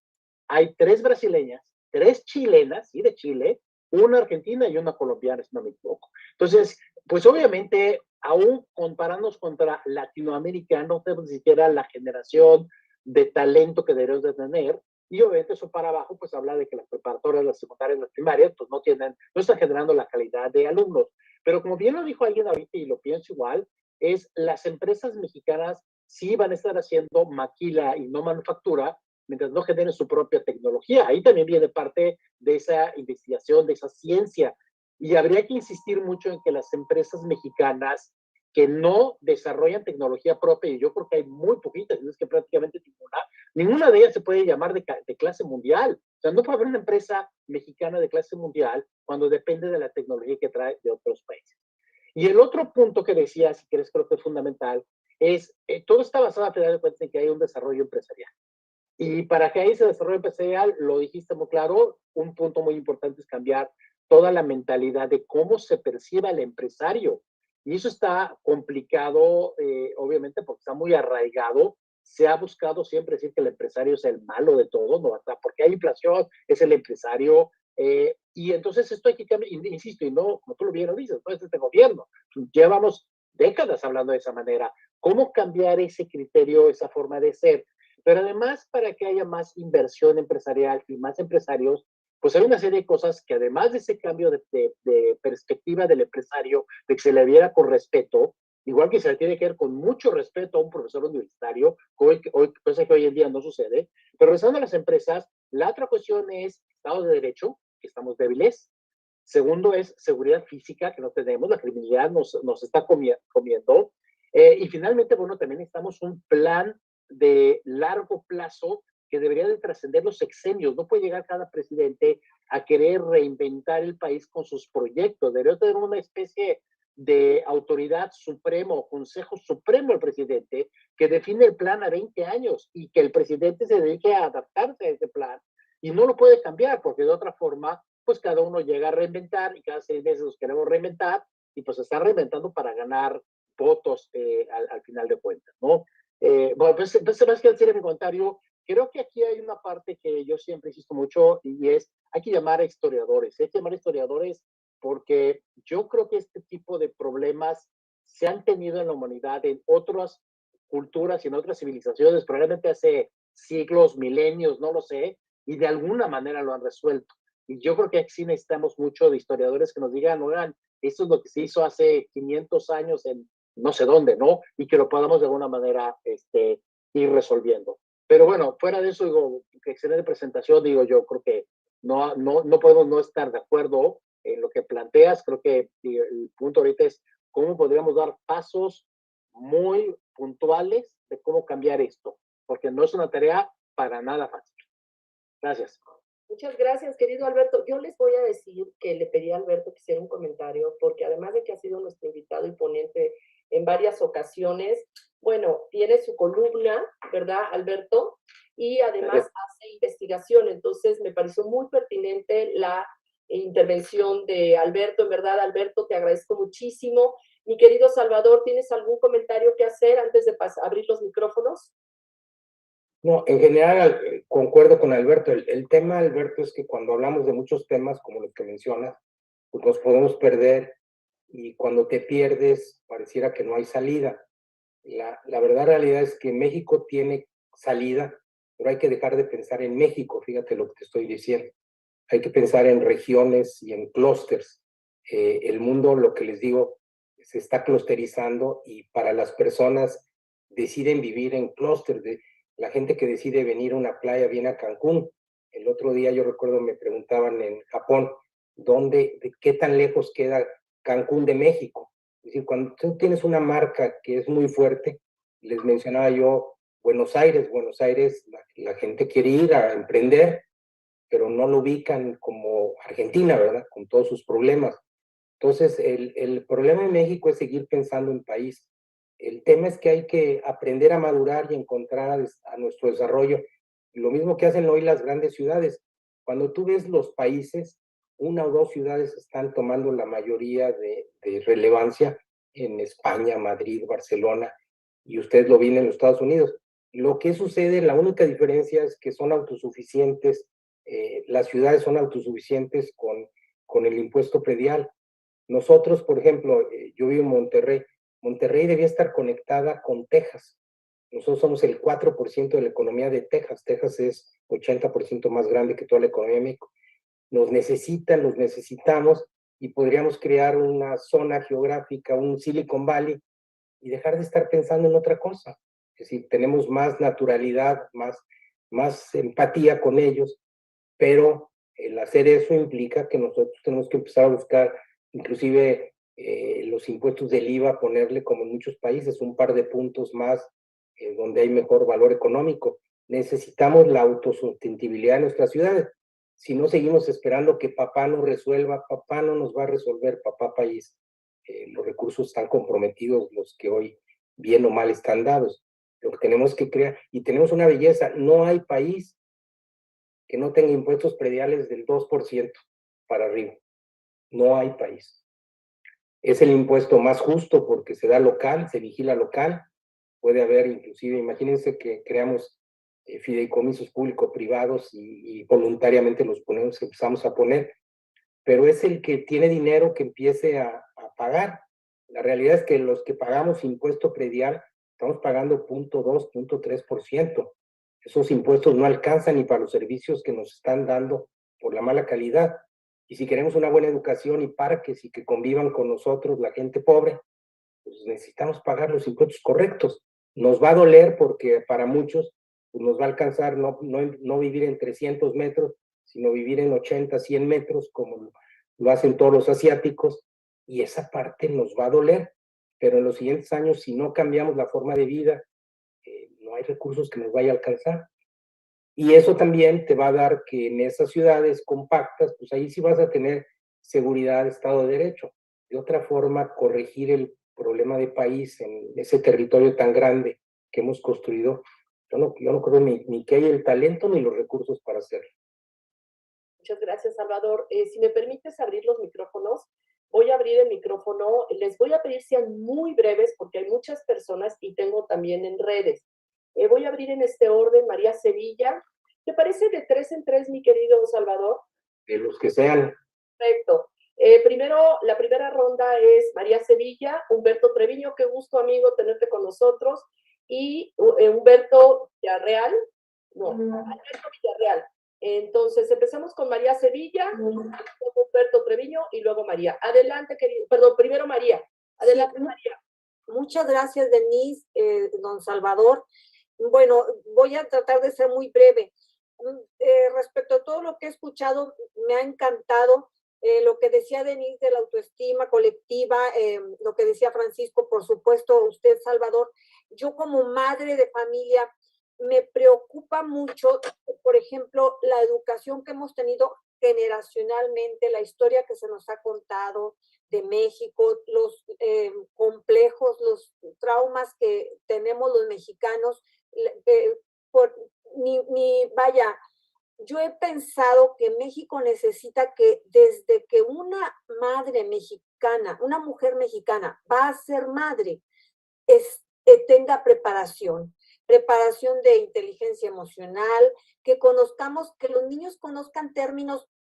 Ahorita además yo soy voluntaria en un 3er grado para dar una clase de valores y me doy cuenta que los niños por la pandemia saben escribir mal y traen ciertos atrasos académicos, pero su inteligencia y su capacidad de absorción está ahí. Y yo creo que podríamos a los pequeñitos también desde los primeros niveles introducirles conceptos como disonancia cognitiva, como demagogia, como populismo, o sea, en el lenguaje de un niño, porque en el jardín de niños es cuando aprendemos a socializar, a conocer el respeto, a conocer hasta cuando cualquier decisión en el salón que levantan la mano los pequeñines, a conocer la democracia. Entonces, pienso que a mí me sorprendía que la maestra, que debe de ser muy buena maestra, pero que les dicta todo a los niños, todo lo que tienen que escribir. Y hemos olvidado el enseñar a pensar o nunca se ha usado. Perdóname, Denise. Ya, eso es todo. Yo quisiera que me dijera el señor don Salvador si pudiera considerarse que una mujer mexicana cuando fuera a ser madre se le preparara para ser una mejor madre, para traer mejores mexicanos. Eso es todo mi comentario, discúlpenme. Mi querida María, muchísimas gracias. También de Monterrey, María. Y Humberto, también de Monterrey, Humberto Treviño. Adelante, querido Humberto. ¿Qué tal? Muy buenas noches. Gracias, Denise. Mucho gusto en conocerlo, don Salvador. Oye, tu presentación, bueno, pues de maravilla. Y lugares de educación y de ciudades, digo, pues inobjetable y muy, muy claro. Yo me quiero referir a un punto, que es el punto de la banca, Salvador. En una de las gráficas que nos compartiste, en una de las tablas, se veía claramente que dentro de ese grupo de países y los posibles apoyos de gobierno, privados y banca, la mitad de los países, de los emprendedores opinan que tienen mejor apoyo que en México de la banca. Mi pregunta es ¿por qué? O sea, ¿qué pasa con la banca en México? Sobre todo, considerando que en México de los 5 bancos grandes tenemos 2 españoles, un canadiense y un inglés. Y en esos países no hay esa opinión de los emprendedores con respecto a la banca. ¿Qué están haciendo allá que no pueden hacer aquí? A mí me parece que el tema de la banca, de mover a la banca para impulsar el desarrollo en los términos en los que tú defines, me parece que es la más fácil de las estrategias. ¿Por qué no se hace? Tendremos que volver a cosas que se hacían en el pasado, como los encajes legales y los cajones de préstamo y otras cosas que experimentamos en el pasado. ¿O qué es lo que hay que hacer particularmente en banca? Gracias. Muchas gracias, Humberto. Qué gusto tenerte por aquí nuevamente. Pensé que ya se conocían Salvador y tú. Mira, Claro. ahora sí, Alberto Villarreal. Sí, gracias. Salvador, buenas noches y excelente tu presentación como siempre. A mí me llamó mucho la atención y me encantó el título con el que iniciaste con tu presentación, que fue ¿Cómo duplicar el ingreso de todos los mexicanos? Me encantó porque yo siento que lo que estamos haciendo en el Centro Eugenio Garzazada de Capitalismo Social, pues es eso, cómo realmente mejorar la vida de los mexicanos. Y yo aquí, y mi pregunta va para esto, de cómo mencionaste 4 paradigmas en donde resumiste tu diagnóstico de lo que está pasando en nuestro México. ¿Sería un quinto paradigma a incluir, pregunto, el que se diera un cambio en los empresarios a bajar sus utilidades y subir sus salarios y subir la vida y la calidad de sus empleados? Esa es mi pregunta. Muchas gracias, Alberto. Otro de Monterrey que conste que yo no lo sabía. Bienvenido, Alberto. Adelante, querido Salvador. Mire, fíjense, la belleza de esto es que cuando empezamos a hablar de esto y de una energía positiva, empezamos a construir ideas y esta suma de ideas es la que nos puede hacer. Por ejemplo, educación. La educación ha sido un fracaso en general en el mundo y la oportunidad es enorme de cambiar el modelo educativo. Lo primero que tenemos que hacer es acceso a tecnología como un derecho universal para todos. Hoy la brecha social más fuerte que se está generando en el mundo es el que tiene acceso a la red y el que no la tiene. Y ahí es la primera solución que tienes que tener. Y seguramente, porque la única forma de tener buenos profesores es que no es que se trasladen a los pueblitos, es que tengan acceso y hagas un poco de movilidad. Pero María, lo que dices de desarrollar estas habilidades soft skill es bien importante. Por otro lado, Humberto, la realidad es que el problema es si tú detonas el emprendimiento, vas a poner en jaque a los bancos. Lo que pasa es que en México no hay competencia. México era un país cerrado, entonces casi todo está en oligopolio, monopolio, como le quieras llamar, porque cuando nos cerramos, pues ya había 1 o 2 jugadores para todo. Estaba muy consolidado el mercado. Y hemos creado regulaciones para que no entren los emprendedores. Pero los emprendedores, los financieros, todas estas financieras les estamos creando una complicación y esto a quien favorece es a los grandotes porque no entran todas estas compañías. Entonces, lo que tú tienes que fundamentalmente motor al emprendedor y el emprendedor lo que va a hacer es un mercado laboral, un mercado también de trabajo más accesible. Hoy el costo de vida para la gente más pobre es más caro porque ese es las tasas de interés que tú estás viendo para el que quieres emprender, que no tiene recursos, es enorme. Y en el caso tuyo, Chamuco, que hablabas de cómo bajar las utilidades, lo que pasa es que las utilidades son tan altas porque no hay competencia. Entonces, si nosotros mañana, imagínate que salen estos millones de emprendedores y les damos facilidades, van a poner en jaque a muchas de estas empresas y les van a bajar las utilidades a niveles más razonables. Si tú esperas que voluntariamente ellos bajen, ¿por qué no impulsan el emprendimiento? La mayoría de cámaras que nosotros hemos creado es para ir a ver con el gobierno para que nos detenga o nos ayude a regular para que nosotros realmente sigan nuestras empresas fuertes. Yo les digo, les enseñé dónde están las empresas de tecnología grandotas en México que hayan creado. Son las mismas. Entonces, México necesita destapar esa energía y yo recuerdo hace 25 años, en Singapur podías abrir un negocio en 3 minutos por internet y eras el héroe. Hoy requieres un notario para abrir un negocio, un permiso del SAT, ve al banco. No, pues los 5,000, 6,000 pesos que puede tener un emprendedor ya se le acabaron. Y luego tiene que ir el permiso de luz, la comisión con gestores. La realidad es que estamos haciendo imposible la vida a los emprendedores. Pero tenemos que ser nosotros, los empresarios, las agrupaciones, los que tomemos. Y otra cosa que alguien hablaba, los empresarios tienen mala imagen en todo el planeta, pero los emprendedores tienen terriblemente muy buena imagen. El empresario representa el que ya está, el que posiblemente no quiere cambiar, y el emprendedor es este nuevo joven. Entonces son dos figuras muy diferentes que tienen inicios de palabras iguales, pero tienen imágenes muy diferentes. Por eso inclusive Coparmex cambió su visión a impulsamos el emprendimiento, ¿verdad? Para dejar de estar hablando de empresarios, ¿verdad? Yo reto también a Alberto a que cambiemos mucho el lenguaje de empresario a emprendedor, ¿verdad? Muchas gracias, Salvador. Ahora le voy a abrir el micrófono a dos jóvenes muy participativos aquí, que tienen, que yo siempre promuevo mucho la participación aquí de los jóvenes, y a Plutarco. Plutarco trabaja con jóvenes y está promoviendo también, trabaja en La Salle, él es profesor de La Salle, y él ha estado organizando congresos con jóvenes para todo el tema de democracia y de valores democráticos. En verdad, ha hecho un excelente trabajo. Pues empezamos con José María, un joven muy entusiasta, luego seguimos con Joaquín y posteriormente con Plutarco. Adelante, José María, por favor. Muchísimas gracias, Denise. Oye, Salvador, muchos de los países que se ponen de ejemplo como de crecimiento económico se refieren a España, Singapur, China, Chile, etcétera. Pero varios de esos países crecieron en medio de dictaduras.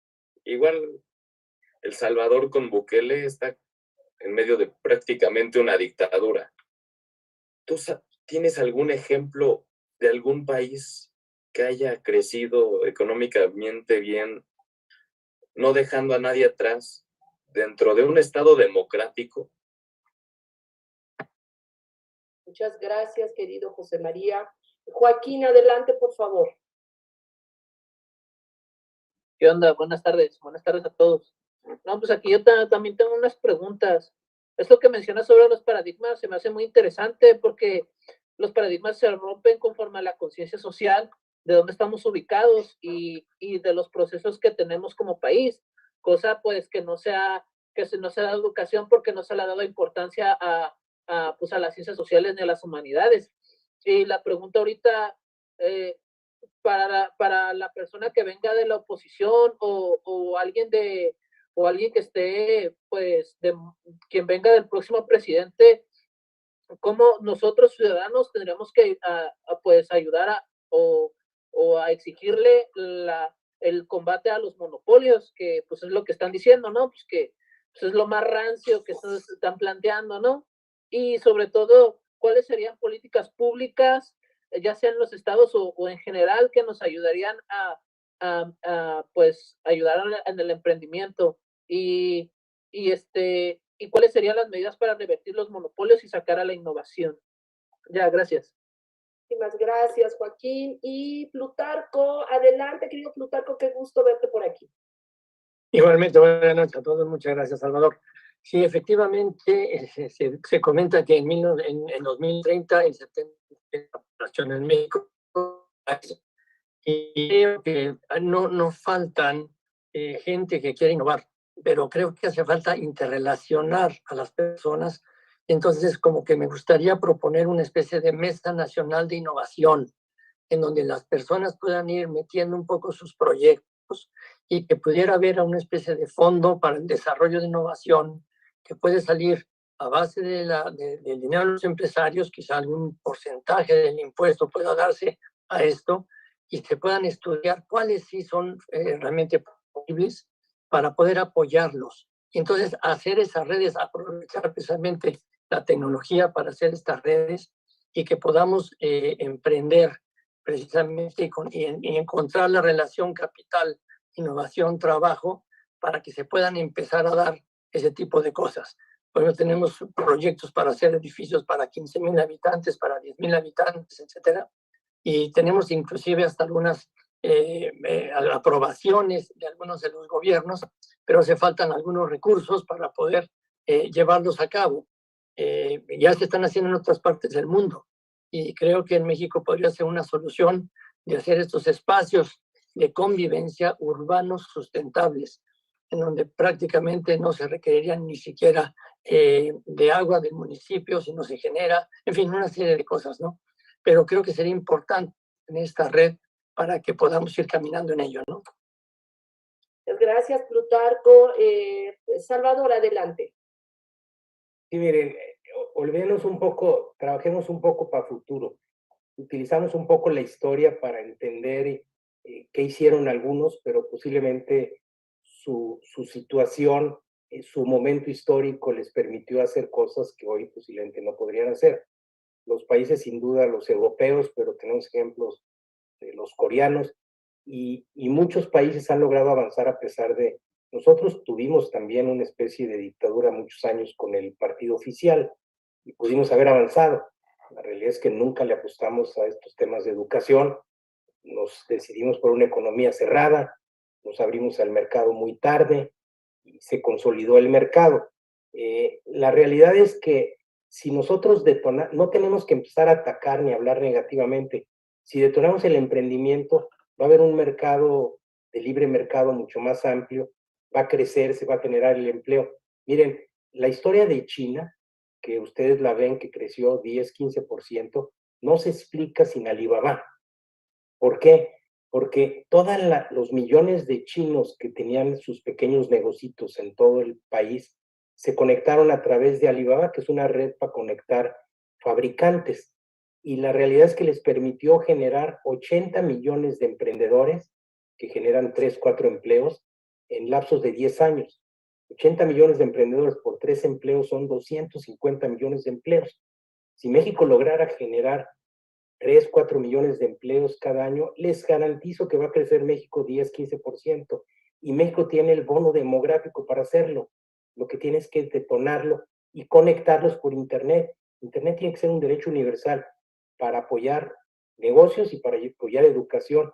Es la única opción que tenemos nosotros para que pueda haber un intento de piso parejo y pueda haber un poco de movilidad social. ¿Qué sucedió? Que nosotros las telecomunicaciones las dejamos todavía, las tuvimos en monopolio 10 años y después las empezamos a abrir. Estamos muy tarde abriendo la tecnología para la mayoría de gente. Hoy debía ser un derecho universal para la gente. Y sin duda, en los temas de innovación que decías, Plutarco, olvidémonos del país, todo esto lo podemos resolver en ciudad. Los problemas que tiene Cancún, con los que tiene Oaxaca, con los que tiene Monterrey, no tienen nada que ver, o el centro del país. Como que debemos de empezar a tomar nosotros, adueñarnos de visiones de ciudades, lo que yo les decía, ojalá tuviéramos 4 ciudades en el top 100. Lo decía hace rato de las universidades, Alberto. México Corea tiene 8 universidades en el top 300. Corea tiene menos habitantes que México. Nosotros debíamos tener 8 universidades como la UNAM o el TEC, que son de investigación. ¿Qué tenemos que hacer? Pues invitar a universidades extranjeras que se vengan a poner acá. Y cuando veamos que está Harvard y MIT aquí instaladas en México, vamos a lograr traer centros de investigación y talento que se venga a vivir con nosotros. Pero eso tiene que estar en la agenda local. Si ustedes están esperando que el gobierno central traiga estas agendas, pues nos vamos a quedar sentados. Muchas gracias, José Luis. ¿Quién está compartiendo la pantalla? Parece que Leticia Madrigal. Ok, perfecto. Tenemos 5 personas nada más, si me permites de una vez. Usuario de Zoom, no te puedo abrir el micrófono si no traes cámara, Si no prendes tu cámara por seguridad. Y bueno, Álvaro, ya lo vi. No, perfecto. Ahorita si me dices cómo te llamas, entonces, ¿tenemos estas 5 personas o quieres de 3 y luego 2? Tú me dices, Salvador. Tú decides. Ok, 3 y luego 2. Tenemos a René, a Gabriel Molina y a Álvaro Fox, y luego finalmente Alfonso Pedrosa y Álvaro Fox. Entonces empezamos con los 3 primeros. René, adelante, por favor. Sí, buenas noches a todos. Antes que nada estaba hablando, bueno, la conferencia es cómo crecer todos los mexicanos. Aquí a lo que acaban de exponer, lo que yo veo es como que no, para mí, no tienen en cuenta la educación pública, porque lo que se está hablando es un nivel más arriba.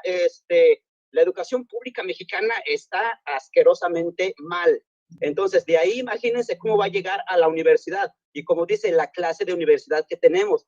Entonces, habla también de detonar los talentos. Para poder detonar los talentos tenemos que tener escuelas y profesores que les den ese plus a los alumnos que vean con cierto talento y que no todos los midan y los cataloguen y los enfoquen en las mismas actividades, en las mismas capacidades, porque la diferencia es lo que va a hacer que unos den lo mejor de sí, que den sus mejores capacidades y así podamos tener mejores personas. Pero esto me lleva a la pregunta, ¿cuánto tiempo nos puede llevar a eso teniendo en cuenta lo que acaba de hacer Andrés Manuel con la reforma energética, la reforma educativa? Y como dice también, cada plan de sexenio, los planes educativos cambian. Muchas gracias, René. Gabriel Molina, amigo, bienvenido. Muchas gracias, Denise. Un saludo. Y Salvador, pues me decías que pensabas que a lo mejor me iba a considerar tu plática un poco aburrida. Yo no entiendo por qué me dijiste eso. A lo mejor porque no ibas a hablar de lo que nos preocupa ahorita en estos días, ¿no? Todos estamos hablando de que si van a patear el bote del plan B, que si van a destazar al INE, qué va a pasar en el Estado de México y en el estado de ¿qué? Del norte, de Coahuila. Que si las elecciones del 2024 se va a meter el narco y que si va a ser un desastre. En fin, estos temas nos tienen obsesionados, a mí en lo personal. El otro día hasta platicaba yo con Gaby Sterling de Poder Ciudadano, y sí, llega un momento en que te cansas, dices, ya, ¿no? Entonces lo que te quiero agradecer, mi comentario es agradecerte nada más, Salvador, que pues, has sido en mi vida una persona que me ha ubicado muchas veces, y ubicaciones fundamentales, y hoy ha sido para mí oxígeno escucharte, ver más a largo plazo, no estar tan embotados. No quiere decir que dejemos de preocuparnos por el INE, ¿verdad? Porque si no hay INE, pues ya no hay elecciones. Pero el haberte escuchado, a mí yo me siento refrescado, me siento optimista, me levantaste el ánimo, me das nueva energía para seguir empujando en lo que tenemos que empujar el día de hoy, pero también no olvidar del México posible, del México que todos queremos, y eso es lo que te quiero agradecer, que nos hayas infundido nuevos ánimos. Gracias, Salvador. Muchas gracias, Gabriel. Yo me siento igual, comparto eso y seguramente muchos también. Ahora sí, usuario de Zoom, si nos puedes decir, ay, espérame, ¿por qué no puedo abrirte el micrófono? Está rarísimo esto. Aquí está ya.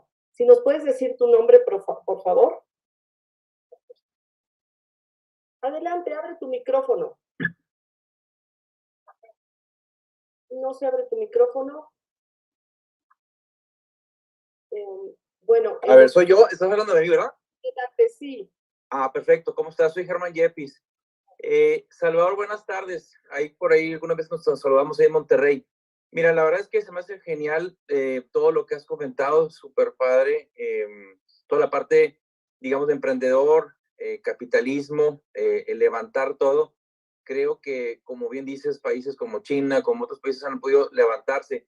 Pero aquí, México, yo siento que adicional a eso podría complementarse con algo para la gente de más bajos recursos. Digamos que se ha manejado el sur, como dicen las compañías, ¿no? La velocidad de las empresas no se mide por el que va más rápido, sino al revés, por el que va más lento, el que va jalándonos para atrás. El sur, pues por su cultura, por su situación, ha sido más complicado el desarrollo que nosotros. Nosotros tenemos a los americanos que nos jalan, ¿no? Y adicional tenemos raíces o hemos caído en el norte en más fuerza o lo que sea, ¿no? La situación ha sido diferente. ¿Qué se podrá hacer? No sé si la educación en línea, digital, pero por capas o por brackets de los niveles socioeconómicos para abajo, pero para poder jalar a toda esa gente que no puede emprender, que trae otro chip, otra cultura, pero que necesita educación, y esa educación a lo mejor al final lo hace emprendedor. ¿Qué se puede hacer para complementarlo? Y lo más importante, ¿cómo podemos salir de esta cultura actual que es completamente diferente a la que dices, que es aquí en lugar de enseñar a pescar, le están dando el pescado a mucha gente, toda esta situación actual, ¿no? ¿Cómo podemos hacer mejor el México y salirnos de donde, la dirección que llevamos? Esa sería mi pregunta. Muchísimas gracias. Y si de una vez nos vamos con las otras dos, Salvador. Sí, mejor. Perfecto. Álvaro Fox, adelante. Listo. Muy buenas tardes, muchas gracias, señor Salvador Alba, pues muchas gracias, muy interesante la plática, estimulante, sí, tratar de ver algo positivo en el mar, es como la vista, ¿no? Una isla de luz en un mar de oscuridad, este asunto, pero es algo de lo posible. Yo quiero nada más comentar que los emprendedores o son gentes que comentó que eran los informales, pues los informales cuando inician con todo en contra, más con ilusión y con deseo de hacer algo, y viene toda una cascada de circunstancias con las que tienen que luchar los informales, y los que somos formales también tenemos que luchar contra toda una cascada de bloqueos, la autoridad, la formación de una empresa, los créditos, todas esas circunstancias van menguando al emprendedor y lo acaban por finiquitar, por matar la posibilidad ¿cómo se llama?, de un buen emprendedor, de un buen resultado de su emprendimiento. Entonces, tenemos que luchar para que los créditos puedan tener mayor acceso a los créditos, que puedan programar un emprendimiento para que tengan cierta cantidad de dinero y puedan mantenerse en lo que empieza a generarse el dinero, porque cuando emprenden, yo conozco mucha gente que ha emprendido algún negocio por aquí, que con ilusión y sus centavos forman y acomodan un local para un restaurante, dan 4 o 5 empleos de repente, y resulta que no tienen resultados al principio como ellos pensaban, no hay el ingreso para poder empezar a cubrir las obligaciones que bien ofrecía usted, decía, ojalá que fueran 2 años sin impuestos. Pues no, aquí desde el primer mes hay que pagar seguro social, toda la serie de circunstancias. Entonces, yo nada más quería comentar, primero que nada, me da mucho gusto escuchar su plática y nada más opinar que el emprendedurismo tiene una serie de bloqueos y de luchas en contra de, y a las autoridades les falta amor por la tierra, amor por la patria, el deseo de realmente de ayudar para que eso sea un avance en bloque. Nada más mi opinión, y muchas gracias por la plática. Muchas gracias, Álvaro, y algo que Salvador ha construido a través también de comentarios. Muchísimas gracias. Por último, Alfonso Pedrosa, bienvenido, querido Alfonso. ¿Sí me escuchan? Sí. Ok, bueno, gracias Denise, gracias Salvador. Indiscutiblemente que tu charla me motivó mucho, me dio ánimo de seguir adelante. Yo quisiera hacerte nada más un par de preguntas. Para mí, la base del capital es el ahorro. Y aquí en México yo veo que existe una bajísima cultura de ahorro. Yo creo que se requiere una educación financiera fundamental para saber estructurar el ahorro, para poder tener un capital semilla, para no depender tanto de los créditos y generar en última instancia un desarrollo de una estructura patrimonial. Me gustaría saber tu opinión en cuanto a esos dos elementos, cultura financiera o educación financiera y estructura patrimonial para poder desarrollar esos unicornios y esas empresas. Muchas gracias. Muchas gracias, querido Alfonso. Adelante, Salvador. Sí, en general, me encanta cuando empezamos, fíjense, la energía de lo que están ustedes comentando es de cómo hacemos, hay oportunidades, la educación, las ciudades.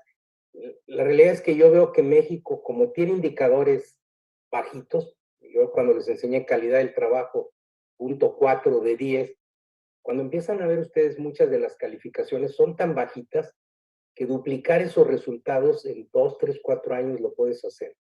Cuando hablamos de la educación que hablaba, la realidad es que hoy requieres cada día menos al profesor como transmisor de conocimiento, es un habilitador, pero hoy puedes tener el profesor como habilitador de programas por internet, que pueden desarrollar habilidades y ponerlos a los chicos en retos desde primer año y los más grandes ayudar. Los modelos educativos pueden cambiar a esta velocidad y en una generación corregimos lo que no podemos corregir en 20, 30 años. Esto es factible, sí es factible. Pero al mismo tiempo tenemos que entender que nosotros tenemos que ordenadamente hacer una migración. La migración en México se ha dado primero a Estados Unidos cuando no podemos nosotros generar empleo y después se ha venido a nuestras ciudades, se los enseñaba en el caso de Monterrey, su crecimiento es por migración y en Chihuahua y en todos lados. Lo que tenemos que hacer es primero construir ciudades verticales y después ordenadamente migrar, pero empecemos a crear ciudades para poder traer 1 millón, 2 millones de gentes, para poderlas meter al mercado laboral, para ponerlas a la educación, pero en lugar de que, fíjense lo que está pasando con el nearshoring, primero están llegando los negocios, que son muy rápidos, andan buscando bodegas, se instalan, el empresario agarra y construye bodegas, y la gente que tiene que vivir en esos lugares que requiere servicios, que requiere transporte, nunca le van a llegar. Entonces estamos creando un desastre urbano en lugar de decir, oye, aquí yo no te puedo recibir, o dentro de 3 años te puedo recibir porque voy a construir apenas las ciudades que van a habilitar a los seres humanos. Entonces, nosotros necesitamos empezar a construir nuestras ciudades. Yo les decía a la gente de Tijuana, oigan, ustedes se van a vivir a San Diego, ¿por qué no agarran 2,000 hectáreas y construyen un lugar? Y además va a ser un negociazo, porque el costo de vivir aquí contra el costo de vivir en los Estados Unidos es imposible. Lo que está empezando a suceder en Ciudad de México, mucha gente se viene a vivir por los costos. Hoy podemos crear nuevas ciudades con pensamiento incluyente, donde se creen los centros de innovación que mencionaban. La realidad es que podemos hacer maravillas. Lo que pasa es que nuestra energía tiene que estar orientada a eso. Y automáticamente la mayoría de seres humanos van a querer vivir en esos espacios incluyentes.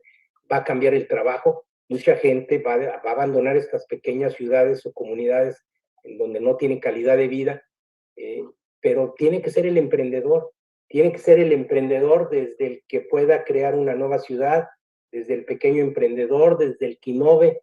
Lo que tenemos que es detonar esa energía y que la educación y el emprendimiento, que al final fue el mensaje final, sean los motores para que tengamos crecimientos del 10-12% y que sean los héroes. Y esos son los que nos van a crear un mercado laboral de precios, de todo diferente. Pero creo que México requiere una digitalización mucho más rápido de su proceso. La digitalización te baja costos, te quita la corrupción. Los países más digitales no tienen corrupción, porque no hay intervención humana. Todos hablamos de la corrupción de México, ¿y quién está hablando de la digitalización?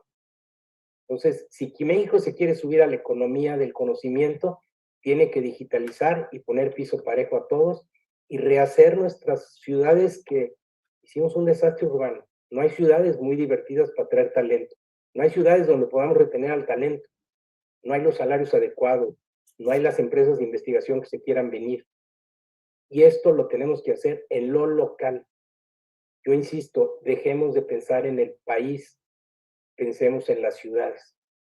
Si nosotros estamos esperando que desde el centro nos resuelvan los problemas de nuestra ciudad, les garantizo que nos vamos a quedar. Y la otra, si tratamos de hacer las cosas como las hemos hecho en el pasado, vamos a obtener resultados parecidos. Y además a una velocidad muy lenta. El mundo se mueve a una velocidad enorme y las oportunidades son enormes. Entonces, yo lo que les diría es, utilicemos nuestra energía para construir, y en la construcción no quiero decir que no reconozcamos que hay problemas, pero a veces la solución de los problemas no es verlos directamente, indirectamente los solucionan. Pero el mayor desastre, sin duda, de México fue la forma como estamos llevando la vida de los humanos, nos excluimos como sociedad y creamos unos desastres urbanos que ahora hay que administrar. ¿Quién los administra? No hay quien pueda administrarlo, no hay forma de financiarlos, y el político llega y se va, llega y se va. Y los empresarios pues siguen buscando la oportunidad de negocio dentro de esa situación. Entonces, yo sí creo que México, si nos enfocamos realmente a detonar el emprendimiento y la educación, este país cambia en 5 años y nos va a asustar los buenos resultados, porque estar cerca de la economía de los Estados Unidos y el tamaño que tiene, La realidad es que duplicar el ingreso per cápita de México, cuando lo hizo Corea, Corea ya tiene 3 veces más que México por habitante. Es decir, que México no pueda subir a $20,000 por habitante, me parece muy padre. Pero bueno. No sé si ya están todas las preguntas respondidas, Salvador. Pues sí, en general muchas no fueron preguntas, fueron recomendaciones, áreas de oportunidad que la gente ve. Yo creo que al final muchas de sus ideas son viables. Lo que sí tenemos que no perder el rumbo, y el rumbo al final es cómo mejoramos el ingreso de todos y el piso parejo que requerimos como sociedad. Y no hay dos, puede haber muchas cosas, pero solo hay 2 herramientas, que es el emprendimiento de alto valor y la buena educación para todos. Muchas gracias, Salvador. Y ya como comentario final, ¿habrá algo que nos quisieras dejar para reflexionar o algo que no te hayan preguntado que quisieras profundizar? No, yo lo que les digo es, les voy a dar una recomendación que me ha llevado toda la vida. Vivimos un mundo en cambio enorme, del cual el ser humano no está capacitado ni está preparado, porque es un cambio relativamente artificial. Y al mismo tiempo nosotros generamos cambios cuando queremos hacer cosas o sueños o todo esto. Y todo esto genera un conflicto, porque nos estamos enfrentando a mundos desconocidos. Cambien la palabra conflictos a retos. Cuando la palabra se llama reto, genera una energía de yo sí puedo, yo puedo lograr. Y en ese momento la energía se vuelve positiva. El ser humano por naturaleza, cuando ve un conflicto o una dificultad, carga de energía negativa. Y hoy por eso estamos viendo nosotros que el gran problema de este capitalismo es que la gente aspira a tener cosas, pero como no las puede tener, trae una carga enormemente negativa. Pues yo les diría que revisen su día y procuren que si su día tiene carga negativa, sea menos y menos y menos, hasta que ustedes tengan la posibilidad de tener una óptica positiva. Van a vivir mejor y segundo, van a poder enfrentar los retos. Hoy ustedes no pueden solucionar cosas que nos llegan, pero sí pueden solucionar la actitud y la actitud que ustedes tienen para su familia, para su ciudad, para lo que hoy ustedes viven. Eso es lo que estamos pretendiendo con este grupo, buscar esta nueva narrativa. Pero si ustedes se ponen a ver, no hablamos nada negativo en esta reunión, no hablamos nada del gobierno, no nos enojamos, simplemente hablamos de puro. Y la energía de todos ustedes fue, ¿y por qué no hacemos esto y esto y esto? Pues entonces, tengamos un rumbo y en ese rumbo todos empezamos a construir y nos va a sorprender los resultados. Yo les garantizo que el día que veamos un crecimiento de México del 6-7%, que no lo tenemos, o sea, en los últimos 30 años, nos va a empezar a emocionar y vamos a darnos cuenta que sí es factible. Porque es factible porque lo han hecho muchos países lo han hecho. Por supuesto que sí, aquí el punto es algo que es importante, pensar en positivo y enfocarnos en llegar a esa meta, porque efectivamente México es un país muy rico, que a pesar de todas las vicisitudes que hemos vivido, seguimos adelante, seguimos siendo un país con mucho progreso, pero sí es importante, como tú bien lo dices, enfocarnos en esta parte positiva y no solo pensar que es un sueño o una utopía, sino es una meta muy alcanzable. La mayor riqueza de México es que somos la economía 9 en talento joven, por eso nos están viendo todo el mundo, pero que no nos vean por salarios baratos con bajas habilidades de esta gente. Preparemos a esta gente para que construya su futuro a la mayor velocidad, porque este bono demográfico se nos va a acabar en 15 años. Así es. Bueno, pues yo te quiero agradecer, Salvador, tu presencia y sobre todo tu gran exposición, todo lo que hoy nos estás compartiendo, que empezamos de alguna manera también nosotros en centrar nuestro pensamiento para allá, cambiando paradigmas, que sea esto una semilla de lo que queremos para construir a México, para cambiar nuestra forma de pensar y empezar a pensar en grande. Y yo le voy a pasar el micrófono a Francisco de la Torre, quien, bueno, mi querido amigo, adelante para que despidas este programa y antes de que despidamos a Salvador. Adelante. Muchísimas gracias, Denise. Bueno, en primer lugar, gracias, Salvador. Creo que has logrado y hemos compartido un ánimo renovado. Un ánimo renovado porque tratar de construir. No estamos en la crítica y la destrucción, porque pues la construcción debe ser enfocada. Lo que dice Denise, lo que dices tú, si nos enfocamos en 2 o 3, máximo 5 cosas, que ya son muchas, el camino se va haciendo al andar. Y no nos preocupemos en cuánto tiempo va a tardar, sino cuánta energía, cuántas mentes, cuántos acuerdos, cuántas conversaciones vamos a tener para trabajar todos fuerte. Entonces, Salvador, muchas gracias. El Día de la Amistad fue un día padre. Nos vamos con un ánimo renovado y pues, te mando un fuerte abrazo y gracias, Denise, y gracias a todos los asistentes. Muchísimas gracias, gracias Francisco. Me encanta tenerte aquí, tú lo sabes. Me encantaría que estuvieras más. Ustedes seguramente también lo extrañan como yo. Ya saben que Francisco y yo empezamos con estas conferencias hace más de 4 años. Es por eso que me da muchísimo gusto que esté con nosotros, más aún con Salvador, con quien he tenido oportunidad también de compartir algunos espacios. Y antes de que se me vayan, yo les quiero decir que el próximo jueves vamos a tener un invitado muy especial, un abogado amparista, que fue el que se encargó de todos los amparos del Naim, y que él logró detener por un tiempo esta destrucción del Naim. Lo vamos a tener este jueves porque nos va a hablar sobre justamente qué consecuencias pueden tener todos estos amparos colectivos, cuál es la mejor manera de ampararnos o cuáles son las medidas jurídicas como sociedad civil que es importante que llevemos. Entonces, a mí me gusta escuchar diferentes puntos de vista porque eso es justamente lo que debemos nosotros practicar constantemente. La democracia, la tolerancia, el respeto y sobre todo el poder ampliar nuestra forma de pensar desde diferentes ángulos, como lo hicimos con Salvador, para empezar justamente a unirnos como sociedad en esta gran pluralidad. Y lo tenemos este jueves hoy se llama Gerardo Carrasco y estará con nosotros el jueves a las 6. Los esperamos a todos ustedes y ahora sí pueden abrir su micrófono para dar un fuerte abrazo a nuestro queridísimo Salvador. Gracias, Salvador, en verdad. Gracias, Gracias. Hasta luego.